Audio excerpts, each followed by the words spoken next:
Mestre em Direito, o advogado e ex-conselheiro do CNJ, Emanuel Campelo, é um dos nossos convidados de hoje. Aqui, ele conta curiosidades do livro mais recente, Lavagem de Dinheiro e Crime Organizado Transacional. Antes, eu converso com o escritor Maurício de Almeida, que lançou este ano o primeiro romance, A Instrução da Noite. Antropólogo, o Maurício já tinha um livro de contos publicado, o Beijando Dentes, que foi premiado por sinal. No Iluminuras, ele conta diferenças e semelhanças entre eles. Tudo bem, Maurício? Tudo bom. Bem-vindo. Muito obrigado, Paulo. Eu queria começar perguntando para você o seguinte: o que te inseriu no mundo da literatura? O que criou esse hábito em você? Foi uma pessoa, foi a escola, foi um livro específico? Como é que começou? Começou por conta da música, na verdade.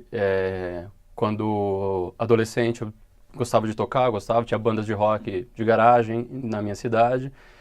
E a gente começou a fazer umas músicas. Por que não, né? Já que a gente estava tocando, vamos fazer umas letras. Eu comecei a escrever algumas letras de música, adolescente ainda, com a minha guitarra, aquela coisa toda. Eram letras muito duvidosas, né? De gosto duvidoso.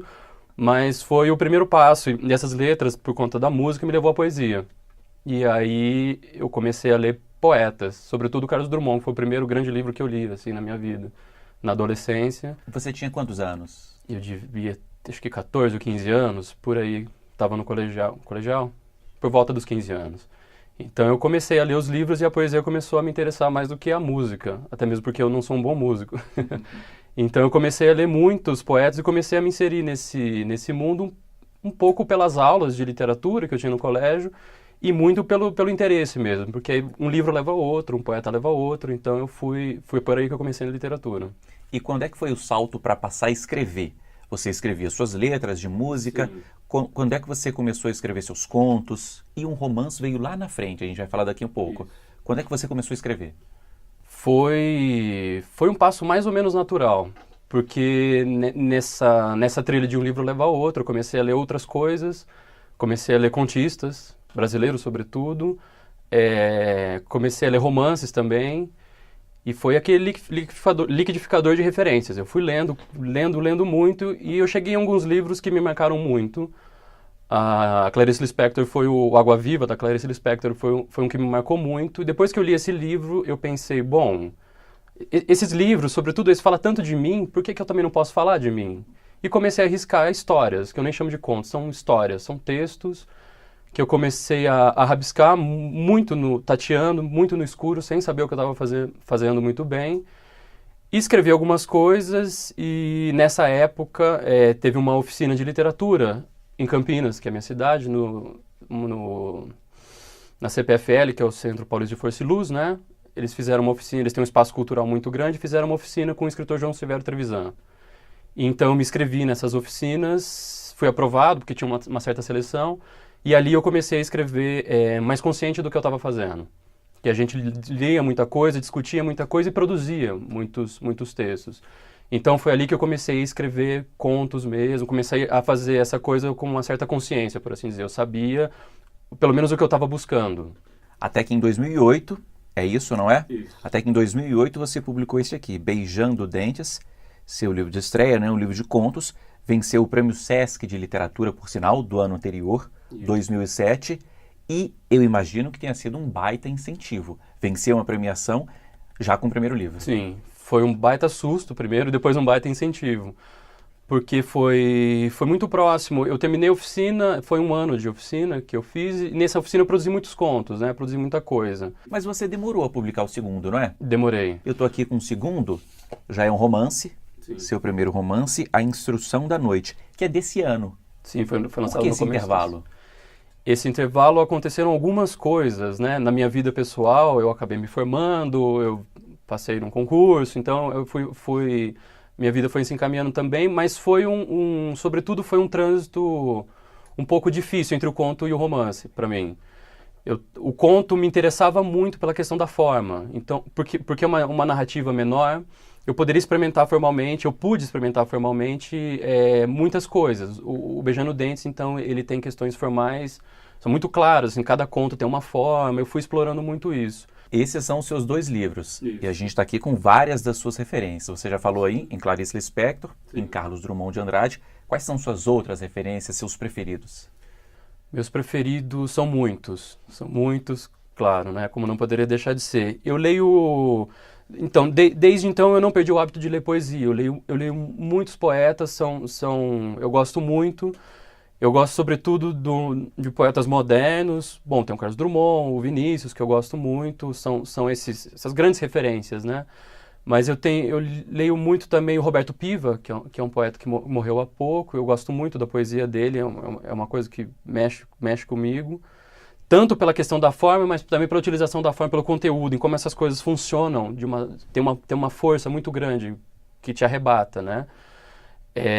Bom, a Clarice Lispector é uma referência para mim, tanto nos contos como nas narrativas longas. O Água Viva foi um livro fundamental, como eu comentei. E teve outros livros que foram me marcando nessa trajetória. Ainda nos contos tem o Caio Fernando Abreu, que é muito próximo a Clarice Lispector também, né? O Morangos Mofados, que foi um livro também muito central na minha formação, que ele conseguiu, né, ter essa relação com a Clarice e se apropriar dela, né? Se apropriar dessa forma dele, que é bem diferente, mas é muito relacionado. Além deles dois, aí já na questão dos romances, tem uns autores nacionais que são minhas referências, o Radu Anassar com Lavoura Arcaica, que é um livro que eu cito muito e que é uma relação que acabam fazendo com o meu livro também, porque ele tem esse registro poético e também visceral, então o Lavoura é um livro que me marcou muito. O Lúcio Cardoso com a Crônica da Casa Assassinada, que também tem essa questão de uma lírica, mas já é uma outra chave de obra, né? Uma coisa mais densa, tem essa coisa um tanto Faulkner, né? Que são vários pontos de vista diferentes sobre uma mesma história. Então são muitos personagens contando a sua versão da história. Vários narradores, né? São muitos narradores. E um outro livro, o Osman Lins, do Avalovara, sobretudo, que é uma grande referência atual, que eu gosto muito dessa lírica dele também, e ele consegue com essa lírica numa questão formal muito rígida e muito inventiva também. Então, tudo funciona como uma máquina, mas é uma máquina poética. Essa é uma coisa que eu tenho explorado muito agora, tenho tentado explorar, pelo menos. E tem os autores portugueses que eu gosto muito, me identifico muito com esse uso que eles fazem do português, que é um uso mais... Bom, é diferente do nosso e, apesar de ser mais formal, é mais livre, parece. Eles têm uma inventividade com a linguagem que eu gosto muito. O Antônio Lobo Antunes, sobretudo, é um autor que me marca muito, que também tem essa questão da polifonia, né, de vários personagens falando sobre uma história e trazendo o que é deles nessa história, né? O José Luiz Peixoto, que é um autor mais recente, que eu também tenho acompanhado a carreira, eu gosto muito dele.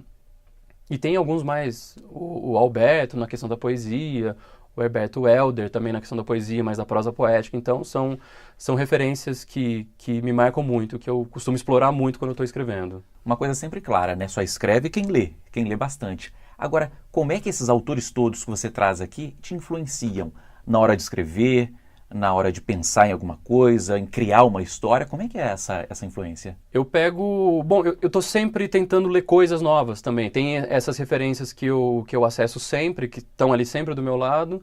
E tem coisas novas também que eu vou lendo, procurando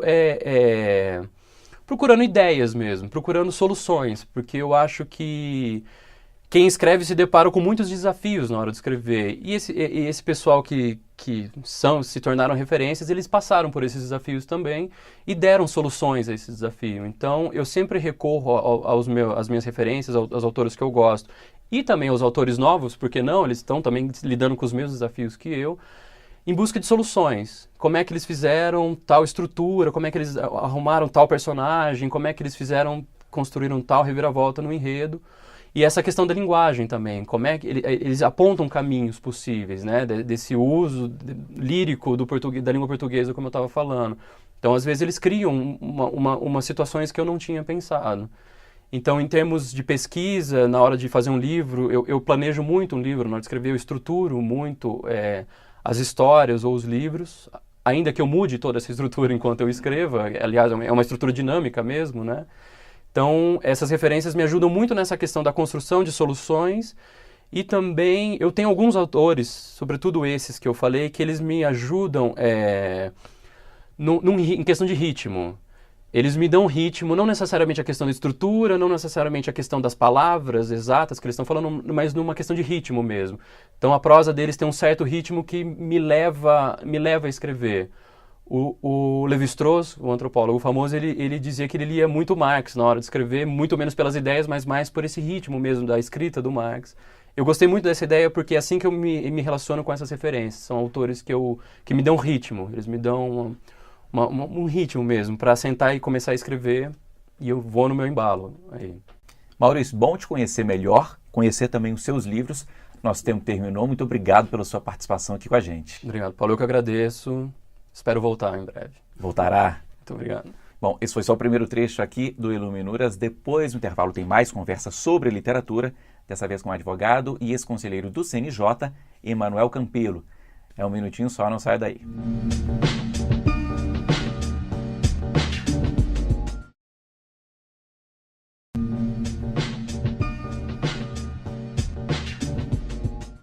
O Iluminuras já está de volta e conversa neste segundo bloco com o advogado e ex-conselheiro do CNJ, Emanuel Campelo, aqui com a gente. Muito bem-vindo. Muito obrigado, eu agradeço a oportunidade. Bom, você acaba de lançar seu livro mais recente, Lavagem de Dinheiro e Crime Organizado Transnacional. Está aqui comigo, mas para começar, Emanuel, eu queria que você contasse para a gente o que não está aqui no livro. Como é que surgiu a ideia e como é que foi que você escreveu?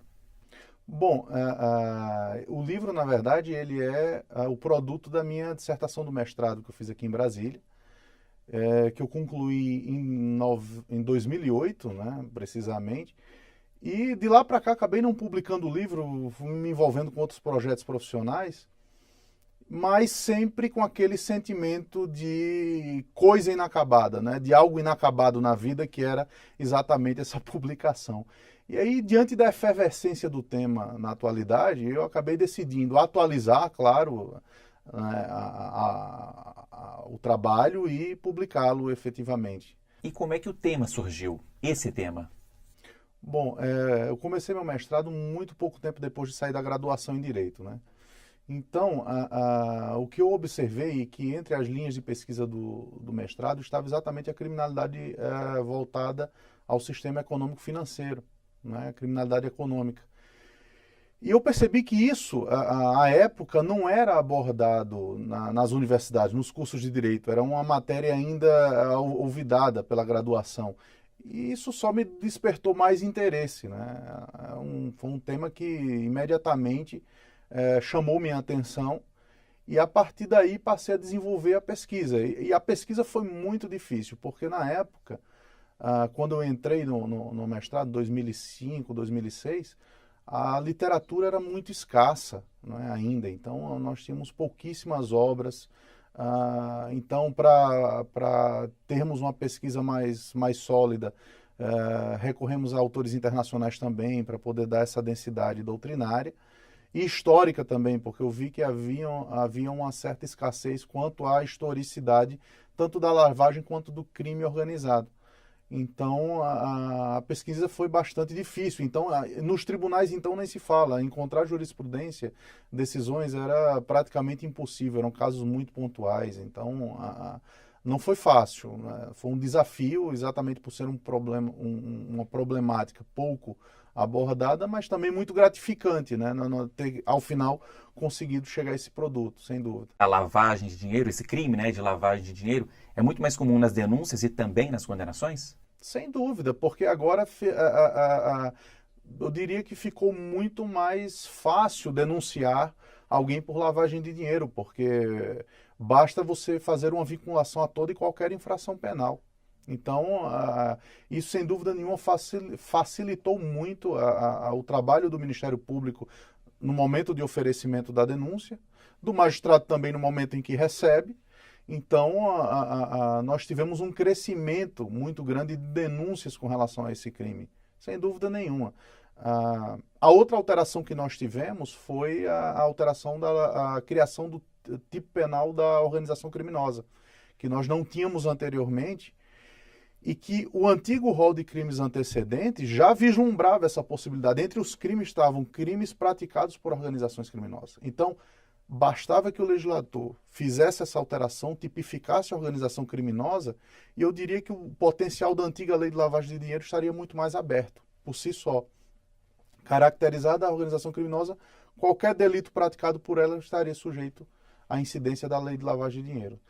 Então, foi feita uma alteração que ampliaria, mas que com a ampliação já, eu diria, exagerada da lei de lavagem de dinheiro, foi até desnecessária. A gente já falou bastante aqui sobre curiosidades, o que está e o que não está no livro. Eu gostaria de retomar então. Emanuel, qual que é o cerne do livro?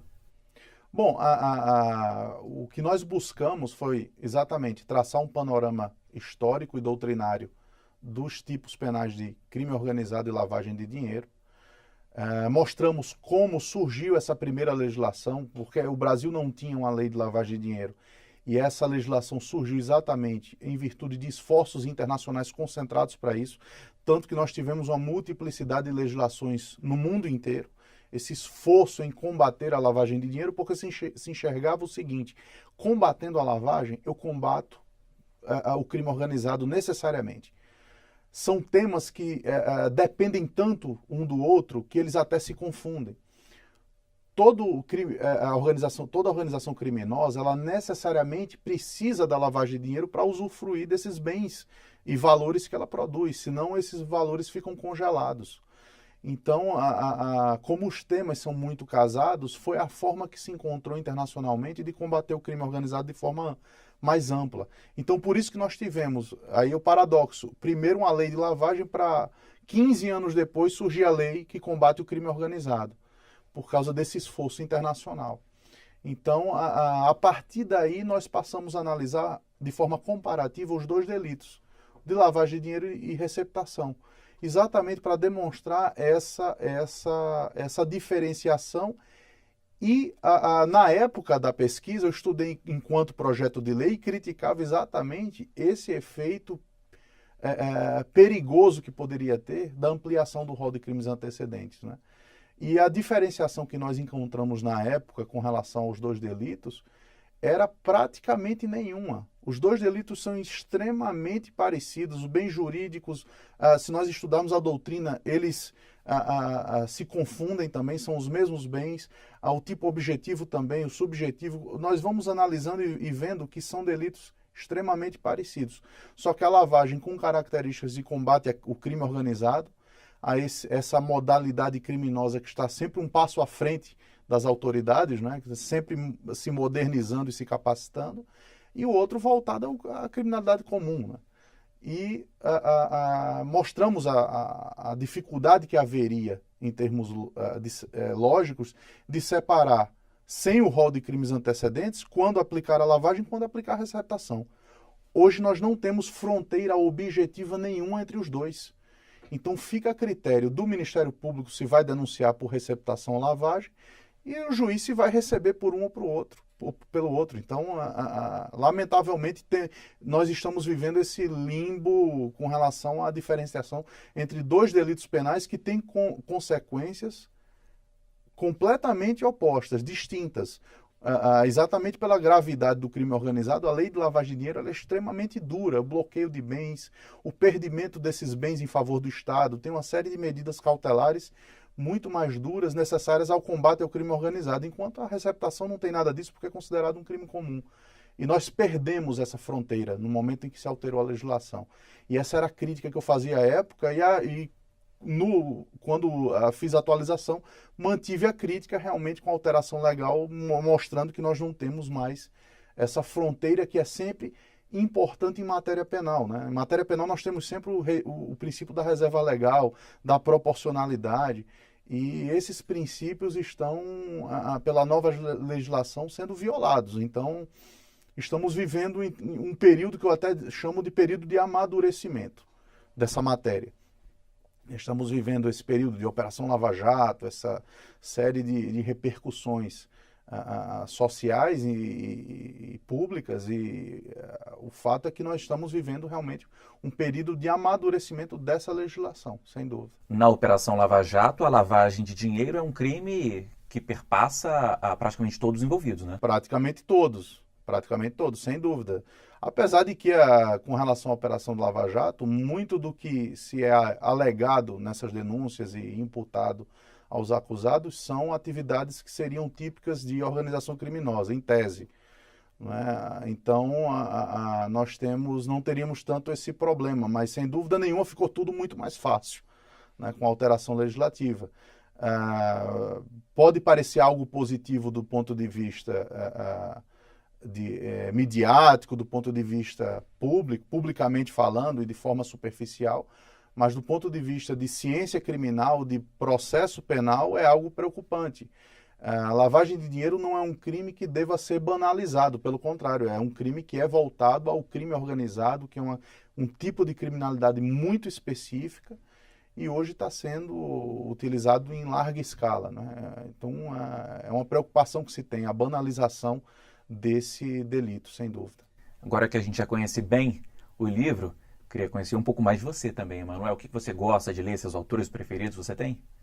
Bom, eu poderia citar dois autores aqui para ser bem, 2 ou 3 autores para ser bem sintético. Quem eu comecei a ler durante a faculdade foi o Franz Kafka. Comecei a ler as obras inicialmente porque havia uma leitura recomendada, que era O Processo, né? Então é um livro que eu acho que todo estudante de direito tem que ler, né? Se não leu, tem que correr atrás, porque é uma visão fenomenal do que é o processo, não para quem está na faculdade, o que é o processo para quem é leigo no direito. Como é que ele enxerga aquela situação, a situação de ser processado.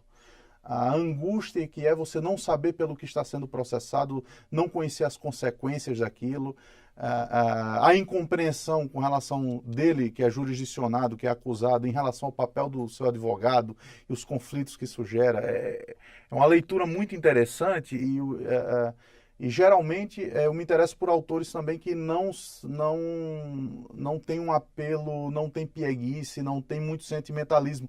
E o Kafka tem essa característica, ele é muito seco, muito direto nas suas ponderações. E a partir do processo eu passei a ler outras obras, né?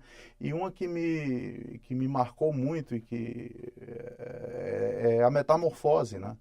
Para mim, a melhor obra de Kafka, sem dúvida. Um pouco incompreendida. As pessoas, quando começam a ler o livro, acham absurdo, né? E algumas pessoas desistem até de ler, né? Porque o início dele é um início inusitado, que é o sujeito que acorda e vira uma barata. Muita gente fala que é nojento, né? Pois é, e a pessoa se imagina como uma barata e para de ler e deixa para lá e acha que é uma coisa menor, exato, e perde exatamente o transcorrer da história e a simbologia que aquilo pode ter. Tudo bem, é claro que ele não acordou uma barata, ele não é uma barata. O que é que aquilo significa? O que é que ele quis dizer com a figura da barata? Né? Então, tudo...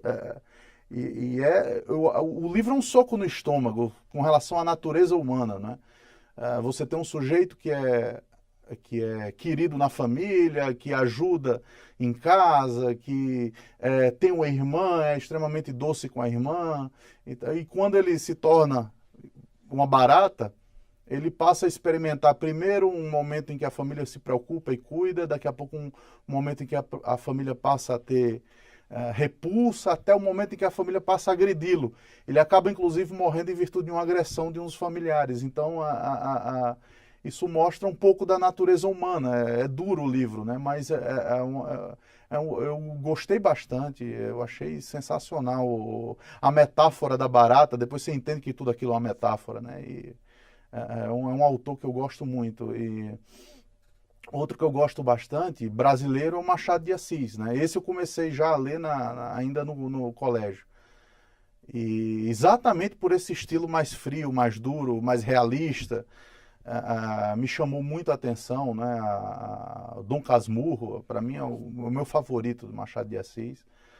Né? E autores recentes, eu li o Cristóvão Tesa, o Filho Eterno, né? Que também aborda uma problemática em que o protagonista tem um filho com síndrome de Down, e é extremamente seco na descrição de tudo que acontece, de tudo que advém dessa relação pai e filho, essa relação problemática, esse sentimento inicial dele de incompreensão, até de rejeição, ao filho. É extremamente duro, inclusive, a redação, né? A forma como ele vê, como ele descreve o filho, como ele enxerga aquele filho.